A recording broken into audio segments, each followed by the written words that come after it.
Hi guys, welcome back. It's your host Craig, and today we're going to be talking about the Panzer II Ausf, or the Panzer II-F, which was the latest production variant of the Panzer II tank.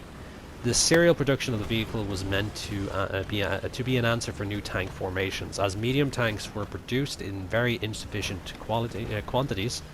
The design of the tank was similar to the Panzerkampfwagen II Ost-C, except for the bent forward portion of the hull, which was made of a 33mm thick solid armoured plating, and the thickness of the frontal portion of the superstructure, turret and gun mantle was increased to 30mm. The armour thickness of the sides and the stern was around 15mm on the right side, and the frontal portion of the tank's superstructure was also fitted a fake driver's viewpoint. So in addition to this, the driver received a KFF2 surveillance device, which allowed viewing angles of around 63 degrees and was protected by a two-hinged lid. At the back of the turret, there was a container for the crew's things affixed to it, so pretty much there. The main section of the Panzerkampfwagen II Ost-F was equipped with a 20mm 2cm KVK-38 automatic cannon, with a TZF-3A sight. In addition to improvements in its weapon's ballistic performance, in 1940 the tank received the pointed armoured piercing PZ.40 Ausf shell with an armoured piercing core made of solid tungsten carbide alloy. These measures greatly increase the armour's penetration capability. The ammunition of the latest series of tank was increased to 180 shells and had about 2,100 rounds for the MG34 also next to it, which is a coaxial machine gun there. The turret was equipped with an improved rotation mechanism and new design from the gun mantlets, armoured viewpoints.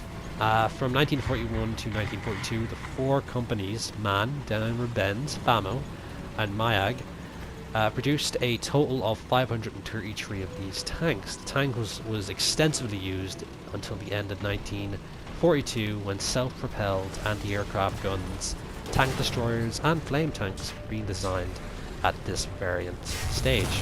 So, the Panzer II would serve in the initial stages of World War II, like in the Battle of Poland, France, and the North African Campaign, and Operation Barbarossa.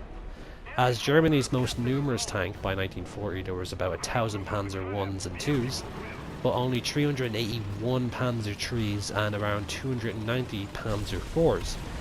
So, by 1941, it was clear that the Panzer II was starting to become obsolete, and with increasing quantity of Panzer IIIs and IVs, the Panzer II was now turned into a reconnaissance tank and took up recon duties. So, despite the up-armoring in different Panzer II variants, the Panzer II could still be penetrated by the most towed anti-tank weapon in service. At the time, leaving the crew to risk to enemy fire, but by 1942 it was largely removed from the front lines and production ceased by 1943. The turrets of these obsolete tanks were also used as gun turrets on defensive bunkers on the Atlantic Wall, and the chassis stayed in use for other purposes like self-propelled guns, tank destroyers in the Wisp and the Marauder II respectively. So this tank did see a lot of combat in a short time, but it wasn't used that much and it was quickly becoming obsolete. So, let's talk about some of its pros and cons, shall we? The pros and cons of the Panzerkampfwagen II-F is an improved version of the Panzer II-C, mainly because of its new gun. It increased its fire rate with an increased side armor of 5mm increase, by the way. If you want to use this tank, try to go flank, then flank the enemy while hiding. It's advisable not to go straight on, since the front can be penetrated by most tanks at the tier. However, it is as high as armor for the BR. Its BR. Unlike other nations' reserves, it's still loaded by magazine, and it shares the same characteristics as the Panzer II Ost-C. It is advised to use the A-pit rounds to maximize damage with penetration using APCR as well. It's also another good option which allows the players to kill crew members and critical parts, i.e. engines, cannons, tracks, etc. It is recommended that you shoot in short bursts because you only have a 10-round magazine with this tank. Let's talk about its pros, shall we?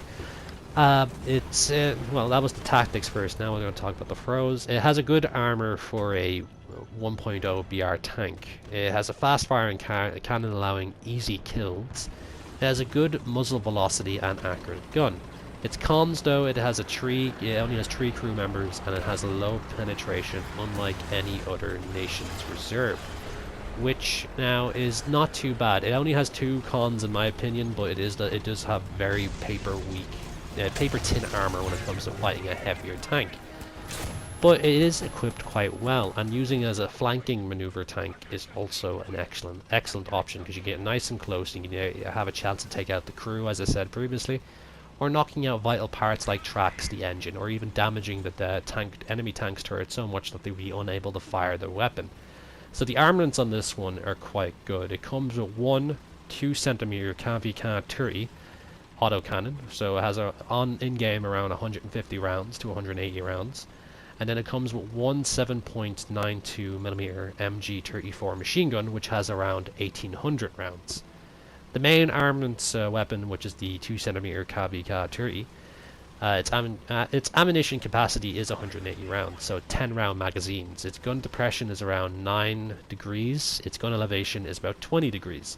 Its rate of fire has around 450 shots per minute. The turret rotation speed stocked is about 9.9 degrees a second, and it has a upgraded one is about 13.7 degrees, upgraded. So, as I said, this is quite a fast little tank, and its engine and mobility do come into play. So the weight of this tank is around it's about 9.1 tons. Its max speed can reach around 49 kilometers per hour. Its stock engine power is around 216 HP at 2600 RPM. Its power to weight ratio is around 23.74 HP to ton, and its maximum inclination is 40 degrees. Upgraded engine, though, on the other hand, its engine power can get up to 267 HP at 2600 RPM.